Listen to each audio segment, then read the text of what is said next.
I love creative characters. Games that allow me to make myself, or a version of myself in their world has always been a vice that grips me like a boa constrictor. Cyberpunk, Fallout, Baldur's Gate, Dragon Age.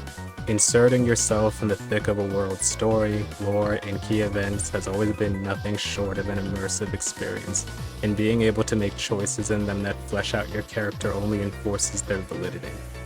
Well, when your choices matter anyway. The Mass Effect trilogy is widely considered to be one of the most innovative game series ever released in this regard, in large part due to its introduction of the dialogue wheel. The wheel has been a point of contention over the course of almost 2 decades given its influence over other narrative-driven games, and whether or not it was a good thing. But my personal gripe with Mass Effect lies in the series inadvertently making voiced CACs the norm. In an effort, I presume, to make their games more immersive, other developers have taken more than a few pages from Bioware's book, giving their protagonist a voice, and in doing so seem to inhibit the player's autonomy and character establishment. Fallout 4, being one of the worst offenders, is notorious for having a remarkably dumbed-down narrative compared to its previous entrants. The factions and characters are all one note with very little nuance, your dialogue choices are largely negligible no matter the interaction, and the endings are quite similar. Rather than harp on what you've likely already heard, I want to talk about V.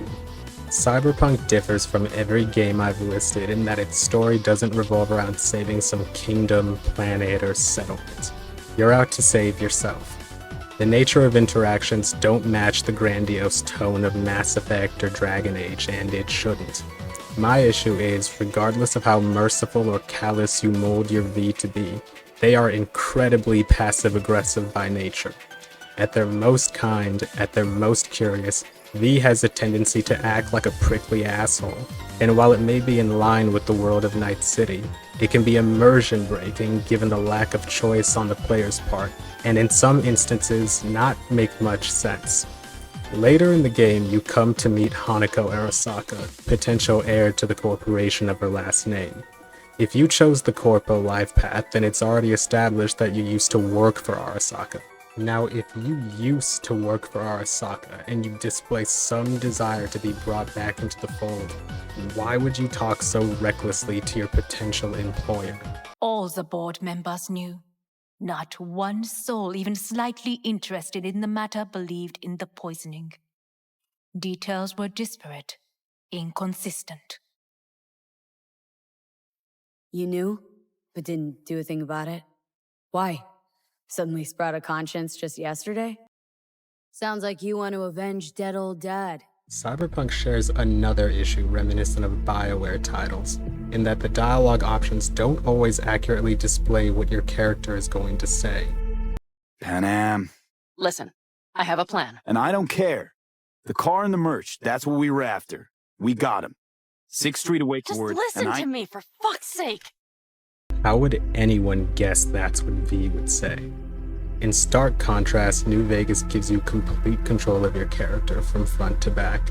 You're only an asshole if you choose to be, fully aware of what she'll say, and the dialogue options are more particular as to not infringe on your potentially fluid personality.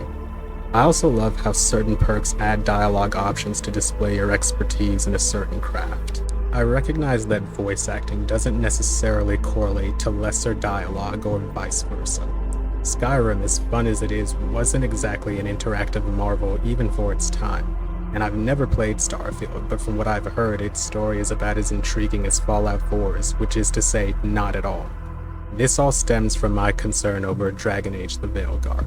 As of this video, it's about a month away from release and has gone through a considerable amount of development hell. EA pulled the plug on Anthem so Bioware could focus exclusively on the Veilguard.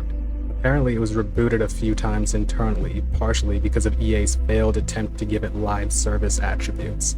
A lot of Bioware senior staff members either quit or got laid off during development. The sudden name change left everyone scratching their heads, and the reception to the periodic trailers have been mixed. I look at these trailers and I can't help but feel this story is going to be streamlined and simplified to meet some sort of generalized expectation, and it worries me. The MCU likes cinematics, the return of the dreaded wheel. They're trends I'd like to see less of, and whether or not Veilguard performs well, I hope developers become more comfortable taking narrative risks that gives players more expressive freedom in their stories.